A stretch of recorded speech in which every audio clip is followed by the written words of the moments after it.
We have some breaking news tonight. Special counsel Robert Mueller has agreed to testify to Congress in an open session on Wednesday, July 17th. This is big news. Word broke just a few minutes ago in a joint statement from the chairman of the House Intelligence and House Judiciary Committees, Congressman Adam Schiff of California, and Congressman Jerrold Nadler of New York. This is their statement, which they've just released, and I'll tell you, just been handed to me, so I am reading this as you are. Today, House Judiciary Committee Chairman Jerrold Nadler and House Intelligence Committee Chairman Adam Schiff announced that Special Counsel Robert Mueller has agreed to testify pursuant to a subpoena before both the House Judiciary Committee and House Intelligence Committee in open session on Wednesday, July 17th. In announcing the testimony, Nadler and Schiff hereby release this joint statement. Pursuant to subpoenas issued by the Judiciary and Intelligence Committees tonight, the Special Counsel has agreed to testify before both committees in open session on July 17th. Quote, Americans have demanded to hear directly from the Special Counsel so they can understand what he and his team examined, uncovered, and determined about Russia's attack on our democracy, the Trump campaign's acceptance and use of that help, and President Trump and his associates' obstruction of the investigation into that attack. We look forward to hearing his testimony, as do all Americans. They've attached a letter to Robert Mueller, which accompanies the actual subpoena, which we also have now. The subpoena commands Robert Mueller to appear on July 17th to testify. The letter that's attached to that subpoena says, Dear Special Counsel Mueller, attached please find subpoenas from the Judiciary Committee and the Intelligence Committee to compel your testimony on July 17th.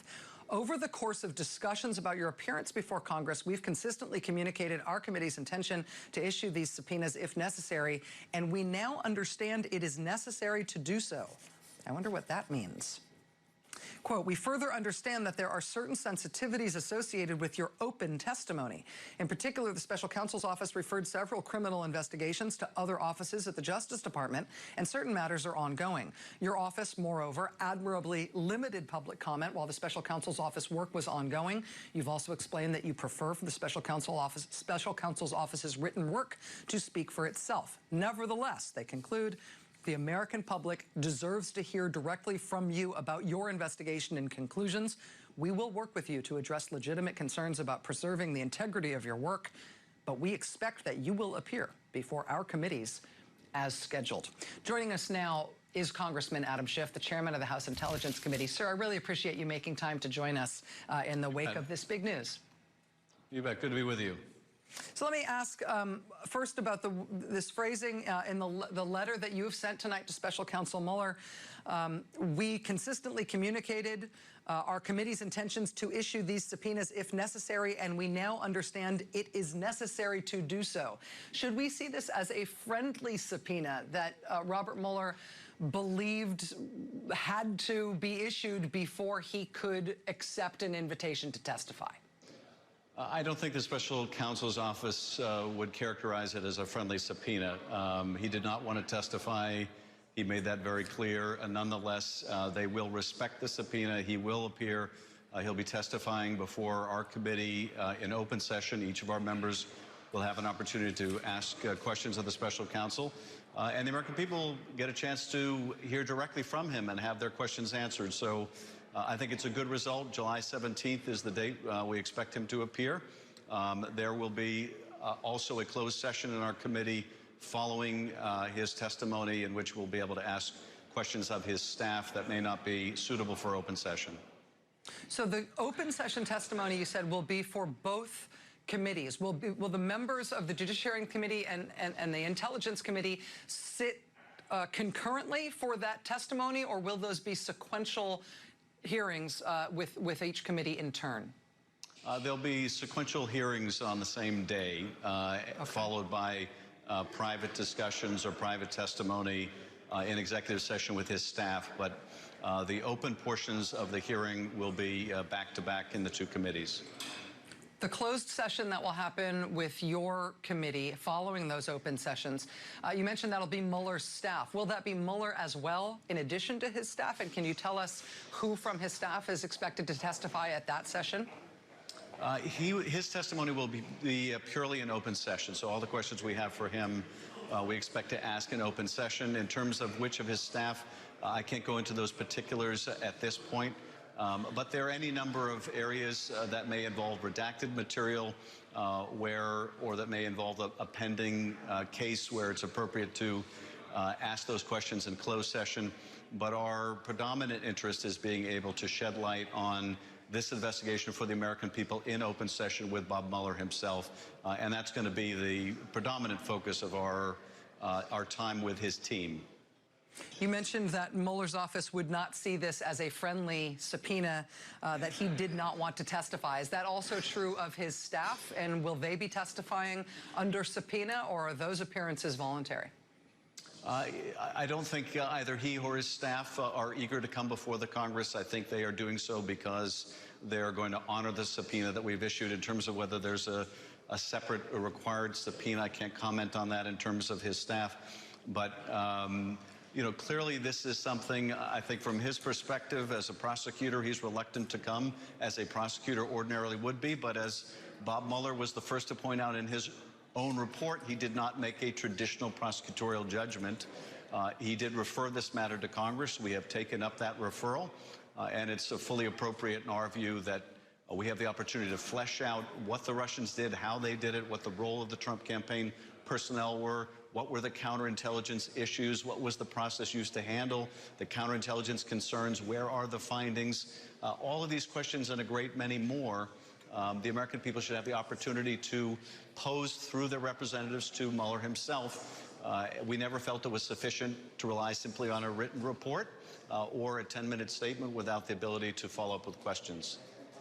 Because we, the public, have had so little visibility into the way that Mueller works and how he and his team have approached their duties, and obviously there's been a lot of controversy over the way they chose to approach their investigation and present their findings, I think it's always been a little bit fuzzy for us outside this process to understand why it is that Mr. Mueller does not want to testify, why he is resistant to speaking at all, as he put it, beyond the four corners of the report that he and his staff put out in writing.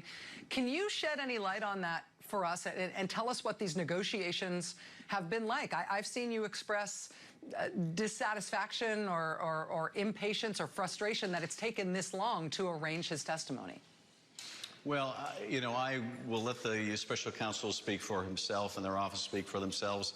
But I think that what they have represented to us is that they view themselves as prosecutors, and prosecutors don't normally talk outside of the trial or outside of the indictment. But let's face it, this is not a traditional prosecutorial case.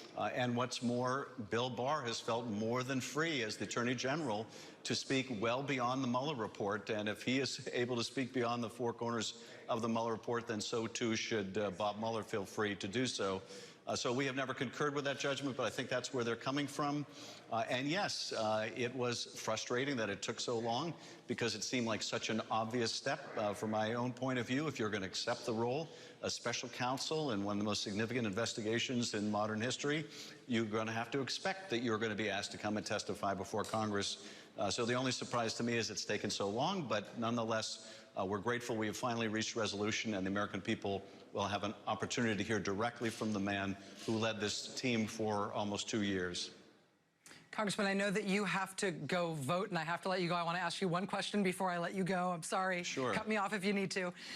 But can you let us know, in terms of the questioning and the preparation for having Robert Mueller before you, I'm thinking particularly of that open session, do you expect that all of the questioning will be done by you and your members on the Intelligence Committee, or will this be something where professional staff from the committee are involved in the questioning? We've obviously seen in every big controversial congressional investigation all the way back to Watergate, some of the most effective questioning is sometimes done not by elected members but by professional staff. Will that be part of the way that you approach this with Mueller?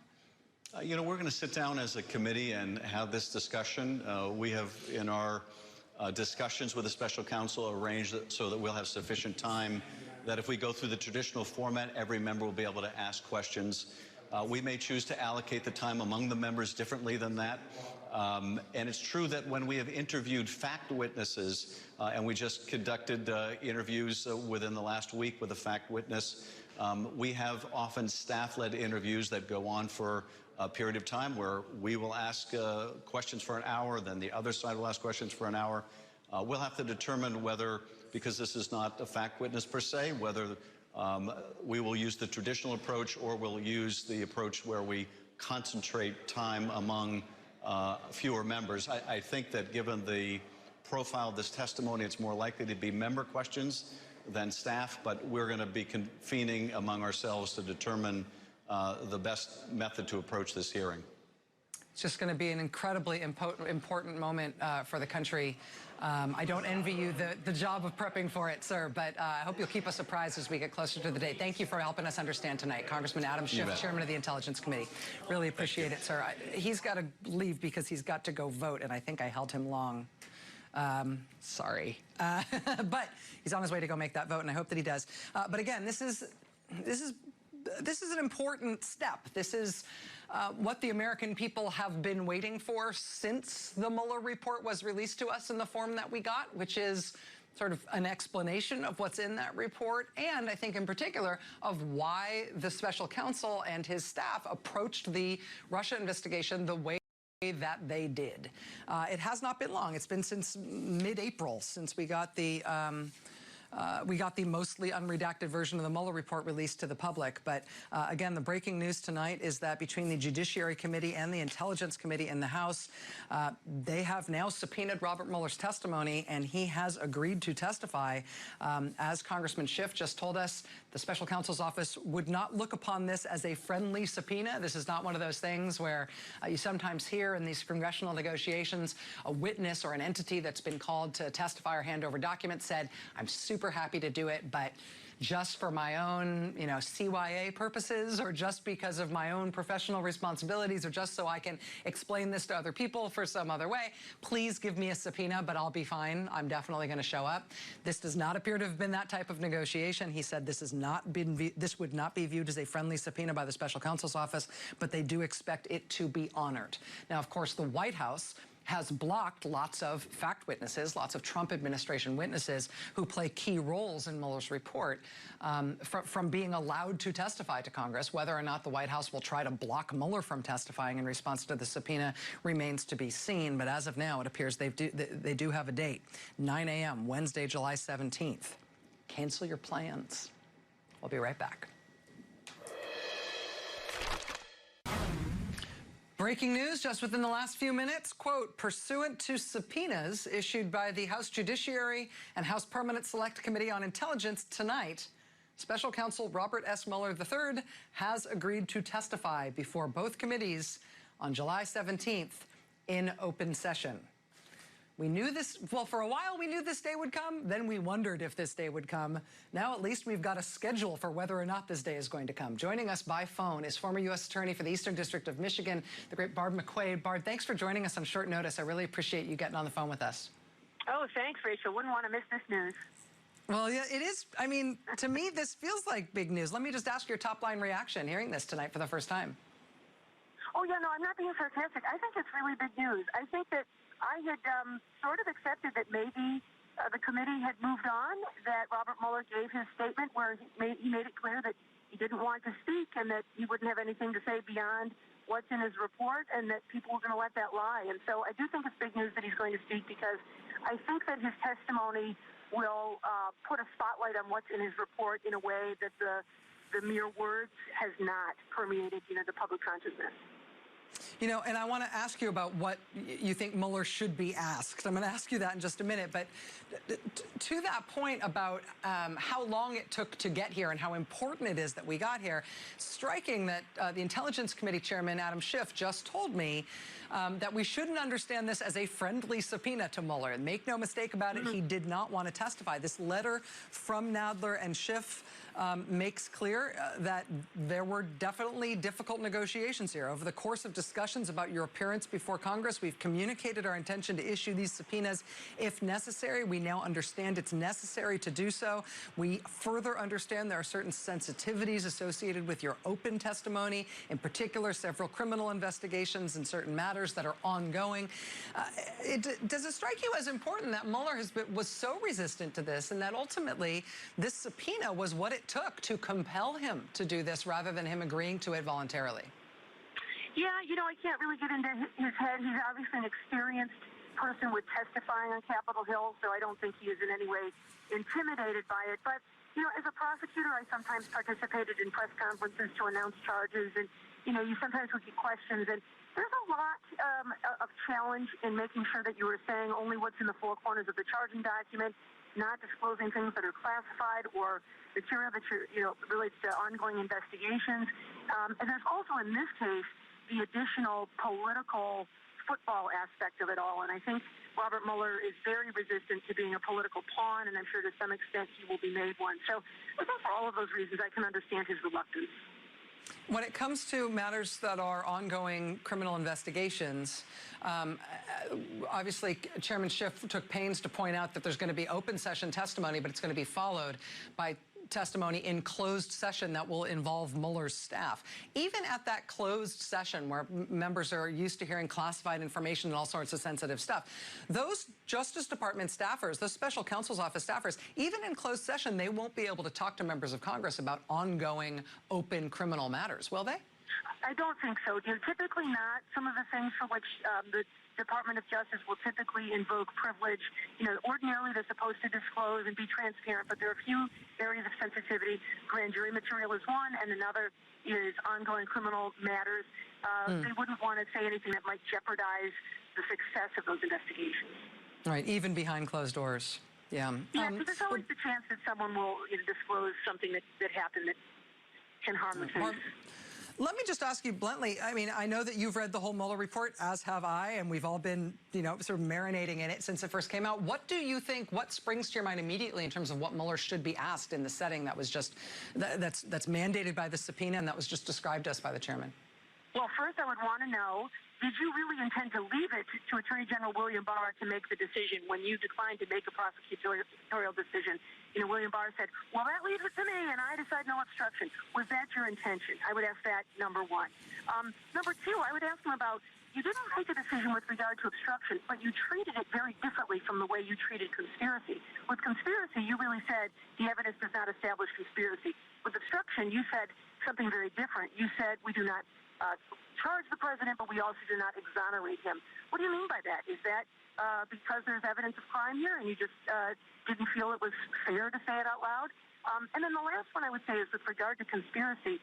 At one point in the report, he identifies gaps in the evidence from witnesses who lied, witnesses who gave incomplete information, witnesses who deleted communications and used encrypted apps. What were some of the things you were unable to answer for yourself because of that obstructive activity? I'd want to know that, because that could be avenues for Congress to follow up on in its own investigation.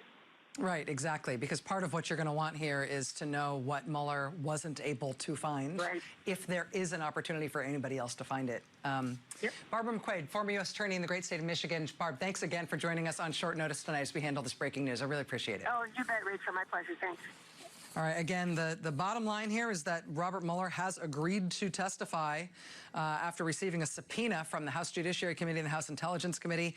That testimony due to start in open session 9 a.m. Wednesday, July 17th. That'll be a sequential set of testimony in one committee and then the other, and then his staff in closed session with the Intel Committee members. Fascinating. Stay with us. More ahead tonight.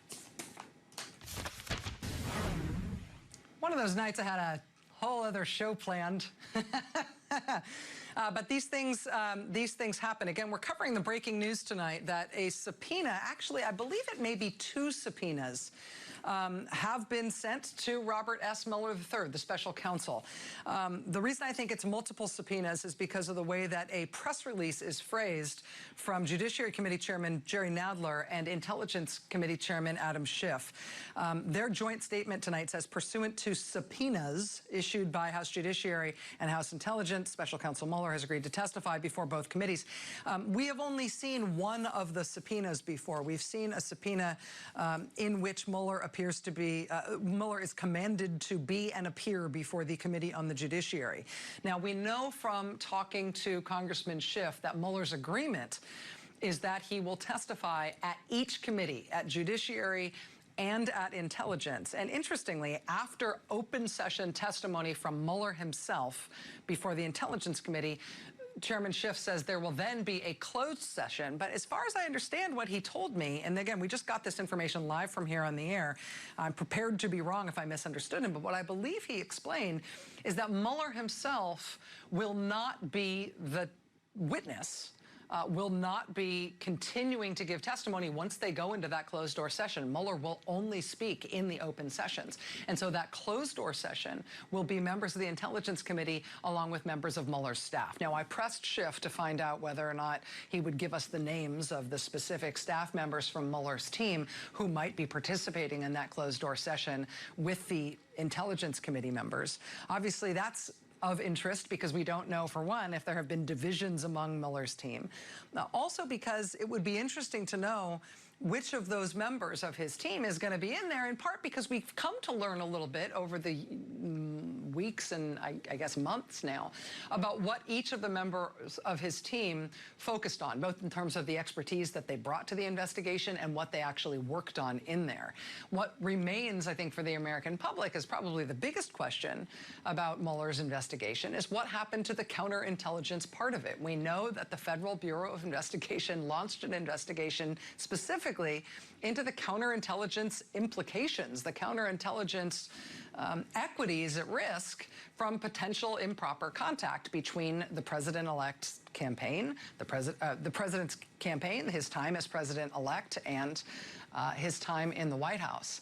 Obviously, that's the big kahuna. That's the big question at the heart of all of this. Obstruction of justice ends up becoming a very important, potentially criminal part of it once the investigation is underway. But what the investigation started as was this base-level question of whether or not the President of the United States might be acting on behalf of a foreign power, wittingly or perhaps unwittingly if he was being manipulated by that foreign power, by some sort of contact between him and the Russian government that we didn't understand.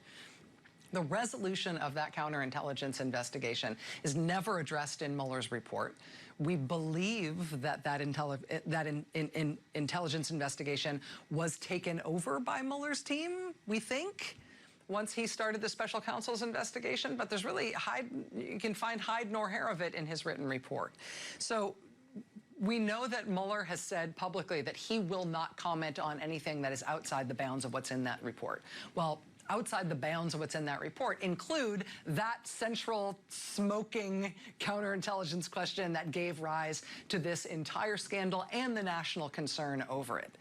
If other members of his team behind closed doors will be able to speak to those parts of the investigation, even if they weren't in the report, that's a matter of significant, I think, public interest and a really key part of the question of accountability for this administration and for the investigators who launched that and then publicly announced that that's what they had done. So again, we are absorbing this information. The testimony is planned for Wednesday, July 17th, 9 a.m., 2 open sessions followed by a closed session with Mueller's staff. We'll have more right after this. Stay with us. Well, we hope you enjoyed our video. If so, please give this video a thumbs up and hit that like button. Thank you for tuning in to the Center of Political Debates, Public and Press Discussions.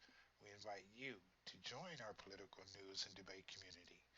Join by clicking the subscribe button below. Hit the bell button for notification of more breaking news political videos.